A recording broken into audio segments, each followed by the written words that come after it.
reality of poverty is one of the great moral challenges of our time. 1 billion people around the world live in extreme poverty and don't have the chance to develop their natural talents. It's a barrier to human flourishing.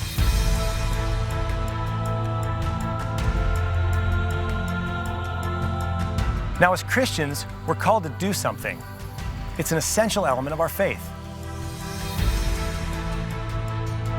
We have a need as Christians to be generous. We have a need to reflect God's character and God's image. And part of God's image is that He is a very generous God. When we look at the life of Jesus, we know that He's calling us to love. And this means that we can't be indifferent to the suffering and the crying of the poor. Jesus is calling us to be His hands, to be His arms around the world. This is about more than a duty. It's about the love of Christ that stirs the Spirit of God in our hearts.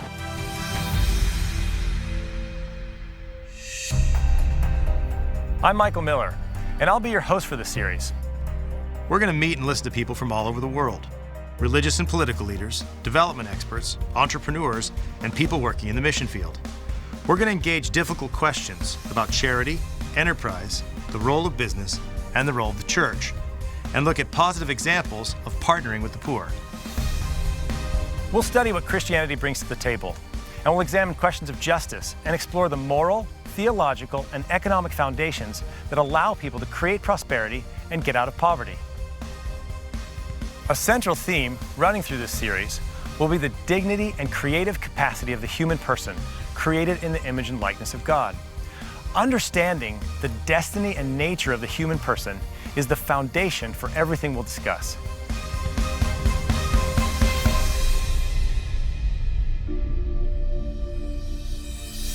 In the last few decades, we've seen increased awareness of extreme poverty. Celebrity campaigns like Live Aid, Make Poverty History, and the One campaign have made great strides to raise awareness and get people involved in helping the poor. We've seen the growth of social entrepreneurship, nonprofits, and NGOs. We've sent trillions of dollars to the developing world, and thousands of people have volunteered and dedicated their lives to working with the poor. Some of these things have done a lot of good. Unfortunately, others haven't had the positive effect that we're hoped for. This brings us to another core focus of this series. How do we connect our good intentions and desire to help with things that actually work? The rock star Bob Geldof, who's worked with Bono and other celebrities to increase awareness about extreme poverty, once said, "We need to do something even if it doesn't work." Now, Geldof's commitment and his advocacy for the poor is an example for us, but notice that his remark overlooks a possibility. The something that we do may actually cause harm. Our good intentions may have unintended consequences.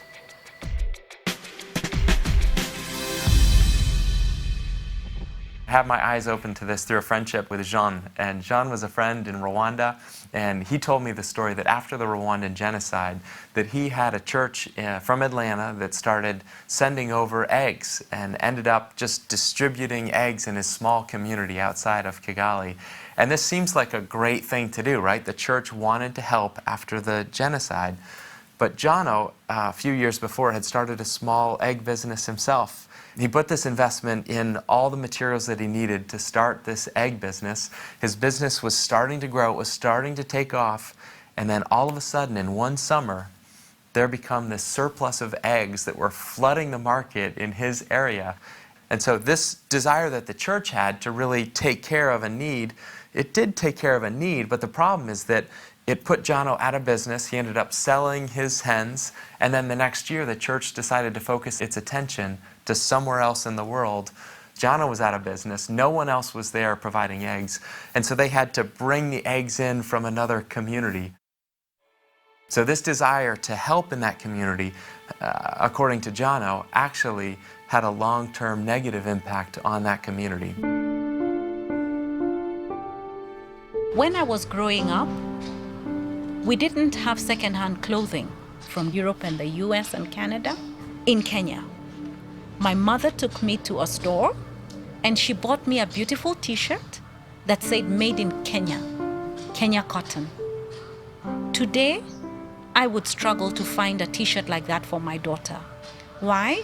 because the influx of second-hand clothing that makes its way here from Europe and the US and Canada has negatively impacted on our textile industry in Kenya. Massive layoffs in the 80s and the 90s. Factories that shut down. What happened to our cotton farms? When I was growing up in this country, we could have bought cotton in varieties and types that are incomparable. But that's all gone because of the impact, the negative impact of the apparel imports at a second-hand level. I recall very well when I first heard the news reports of the Haitian earthquake. The Republic of Haiti has been hit by a massive earthquake. Entire neighborhoods of Haiti's capital city of Port-au-Prince have been leveled, and the country has declared a state of emergency. As I was getting ready for the day, my first emotion was, I need to get on a plane and go there and help. And I suppose that's an admirable response to human tragedy, but as the day wore on and I thought about it and heard more reports, I thought how unpractical I would be in the way.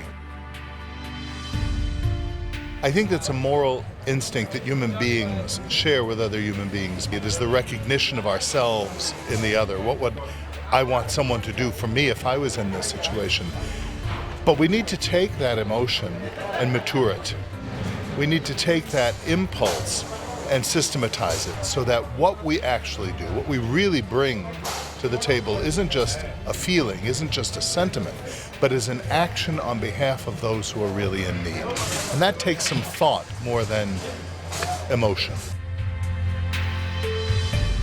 The important thing to remember is that compassion is not simply vehement expression of a point of view, and that the compassionate person has to consider the practical effects of what he is proposing.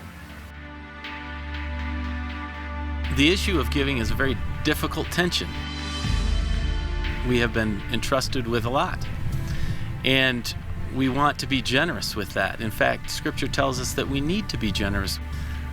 But when our generosity gets in the way of others becoming generous, when our stewardship gets in the way of others becoming good stewards, therein lies the problem. Christians have a natural commitment to fighting poverty. That comes from the foundation of Christian beliefs. But that motivation must be allied with being smart. The world is complicated, and so the actions we take, we must be confident that they're going to help and not make things worse. I witnessed the unintended consequences of charity when I visited with Nti Masamoa, a Ghanaian entrepreneur whose company manufactures medical equipment for local hospitals. Nti and his 15 employees are meeting local needs, generating profits, and using much of their income in the local economy. It's how economies develop. But Nti faces an unlikely adversary, charity in the form of free medical supplies. They show up in the country at unexpected times, meaning that every so often he has to compete against free goods, usually without warning. You see, when they come in like that, you know, hospital products, it doesn't spoil quickly. So when they bring in a lot, it will take time before they buy our own. And so it's a very big challenge. It's a very big challenge. It hurts my business. It hurts my business a lot. When we learn about the unintended consequences of charity, it can be easy to get discouraged. And when we realize how vast and urgent the problem is, a natural reaction is to look to well-funded initiatives of governments and international organizations like the United Nations or the World Bank. One of the dominant ideas in the last century was that if we could just marshal vast sums of money through government-to-government foreign aid, we could jumpstart economies and begin the process of development. In the last 60 years, over $2 trillion has been spent on foreign aid. Yet the results have been less than hoped for and even done harm. And many in the developing world are beginning to question this model. When we come into a country and provide a whole load of aid, unfortunately, then that creates a real problem for local manufacturers and producers. That affects them in terms of their economics. And sometimes we live with the legacy of these, unintended consequences. Aid has delayed the development of business in Africa, modern business. It has kept Africa behind. Aid has been the predominant model over the past 60 years, and data is increasingly pointing to another direction. It is showing us that foreign aid is not the solution. You need to know we are no longer getting excited by aid from IMF, from the World Bank.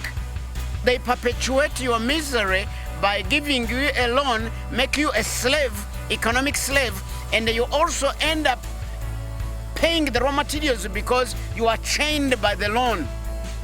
That's what we do to Africa. We subsidize our agriculture, we overproduce, then we ship it as aid with a handshake, and we disempower the African farmer. The United Nations, the World Bank, and the IMF, they keep doing the same things over and over and over and over again. It's the same old aid boondoggle.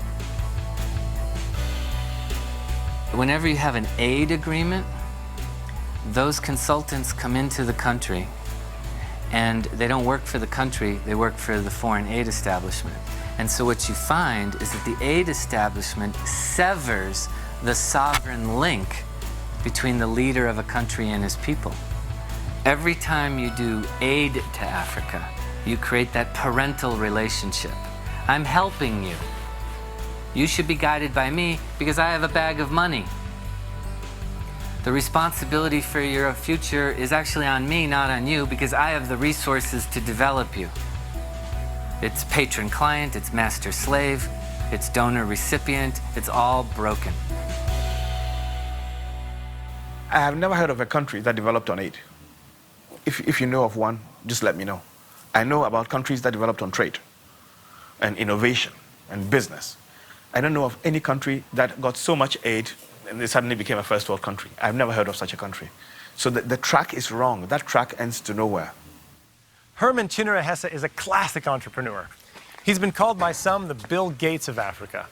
He's working on software and technology solutions to connect local entrepreneurs directly with customers and markets throughout the world. His business, like many others in the region, is creating jobs and putting Ghana on the road to prosperity. It's how Hong Kong, the Asian Tigers, and Ireland developed, and Hesse wants to see his native country do the same. I studied manufacturing in Texas State University, and I moved back to Ghana, and I intended to go into manufacturing and figured that I didn't have any money. I was sitting around and realized, hey, wait a minute. My little computer I had here was a factory. It could make software, and I'd been dabbling about with software, and I thought, hey, I could turn this into my manufacturing business. So I partnered up with an old schoolmate, and we started writing software and started selling door to door. In the early days, hand to mouth. We bought a second computer and we employed one person. We were programming out of my bedroom, sitting on my bed. And then we evolved from there and grew and grew and grew over the years and became very large. He's met with great success by developing what he calls tropically tolerant software, programs that run well in places with frequent power outages. But the story he tells is like that of many entrepreneurs in the developing world. Sometimes international foreign aid has been an obstacle to growing his business. There are situations where I've set up a business deal, I'm about to do a trade. I'm going to sell something to a community, I've made an investment, and NGOs will hear about it because it becomes topical, and they find a way to bring aid money and provide it for free. So what happens to my investment? I have to lay off my staff. To a large extent, our governments have been held captive by the donor agencies, the international donor community, who are not, in my view, particularly interested in seeing the growth of local business. When we talk to the government says, hey, we're not allowed to buy with donor money local products. That's just the way it is. It's their money, they decide who gets it. And this has been a big dilemma for us. Politicians, they are more interested in a smile on the World Bank country director's face than the success of my business. For example, 5 of us companies in Ghana got together, local companies, to bid for a contract, a government contract. Now, everything was going very well. We were competent to do the work. Guess what happens? We're bidding against some European companies. One of the companies got their government to loan our government money, very soft loan, for the project. Our folks in the government said, hey, you know, we love you very much. Nothing beats free money. We lost our money. You know what we ended up doing? We ended up working as subcontractors to the Europeans. They gave us the worst part of the business. The most difficult and least profitable part, we wound up doing it because we were better at doing the work. So they got the best of both worlds. Their government paid, we ended up doing the work, they took the money. That's not development, that's not assistance, that's thuggery. A large part of aid is, of course, a subsidy to the companies that do the work in African countries. I myself worked on such a project, and I saw myself the incredible waste. It was a road project, actually, in Tanzania. And the foreign aid, so-called, amounted to a huge subsidy for a company that could not possibly have got the contract in a real market. This same pattern can be found in Africa's educational market. With help from foreign aid, the West African nation of Ghana has built government schools all across the country. These schools are relatively well funded and the tuition is free, but the quality is low and there's very little accountability. This has frustrated many parents and sent them looking for private solutions.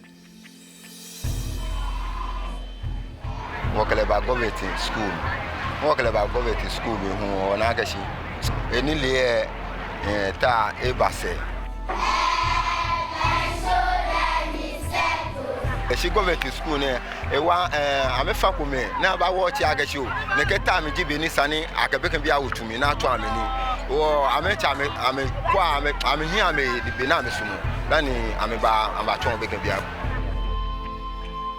James Tooley, a professor of education policy at Newcastle University, has worked with schools throughout the developing world. He's made a surprising discovery. Entrepreneurs are stepping in and meeting the need for quality education for as little as $1 a week. When I first came to Ghana, I met with just astonishment because private schools, they say, are for the rich, for the elite, for the middle classes. What we found in my study was that in poor areas like this, the majority of school children are in private school, and these schools outperform the government schools at a fraction of the teacher cost. I think it comes down to probably 2 main reasons. One is when parents pay fees, they demand more of the schools. The second reason is that the schools themselves are accountable to the parents.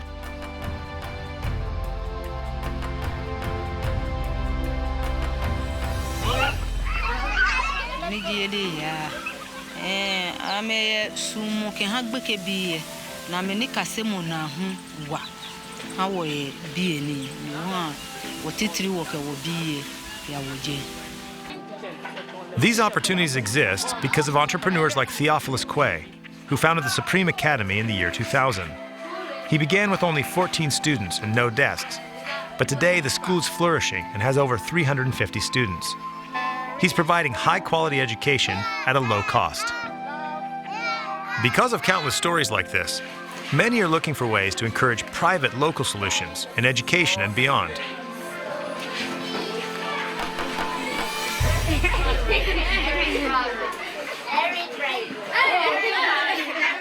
We don't need another UN plan, Millennium Development Goals, or another celebrity campaign like the One campaign. What we need is a change in mindsets so that people can recognize the dignity and creative capacity of their brothers and sisters in the developing nations and support their own initiatives. So we're looking for 1 million Americans to email us, to join the One campaign. We're going to end extreme poverty. We're going to make poverty history. That's what's fallen to us to do. For the record, I love Bono. I happen to know Bono. So I love his music, and he's cool. And I was born in Ireland, so we've got that in common. Now, I have nothing against Bono, but I told Bono 3-4 months ago, we're hanging out, I told him. But just that there's a big fan club around him. And he came in on a particular agenda. It was a World Bank type operation. But if someone like Bono wants to help, he should adopt a new approach, help African countries by helping them with the implementation of their own agenda, not an imported agenda. And instead of giving it away, it should be put into small business loans, that kind of thing. And tightly managed by professionals, not in a airy-fairy, we love Africa way. That doesn't help us. There's bad aid and there's good aid. Bad aid is one that makes people dependent on aid. Good aid is that short-term aid that empowers people to be able to live on their own. I think there's been a very unhelpful debate about aid, polarized between kind of theatrical extremes of aid is the problem, aid is the solution. And surely it's neither. The problems of the poor societies are much deeper than the fact that we've been giving them some money. Societies have to basically lead themselves out. We external players can help that process, but it's fundamentally an internal process. In his popular TED Talk and in speeches around the world, Ghanaian economist George Aite sounds a similar note. He stresses the need to move from aid to enterprise and describes this as a battle between the Hippo generation and the Cheetah generation. The Hippo generation are the ruling elites. They are those who have monopolized political power. And they are those who are stuck in their muddy pedagogical patch. And they believe that the only way you can solve the problems in Africa is by giving the state more power and more foreign aid. And it is on the back of this Hippo generation which the United Nations, the World Bank, and the IMF have been trying to hitch a ride with this same old aid-driven boondoggle. And that's why we're not getting anywhere in Africa. Okay? By contrast, we have the Cheetah generation. They're not going to sit there and wait for governments to come and do things for them. As a matter of fact, they're not going to sit there and beg for foreign aid because they can see that every social need in Africa is a business opportunity. The Cheetah generation is entrepreneurial. They are not just sitting there and waiting for governments to come and do things for them.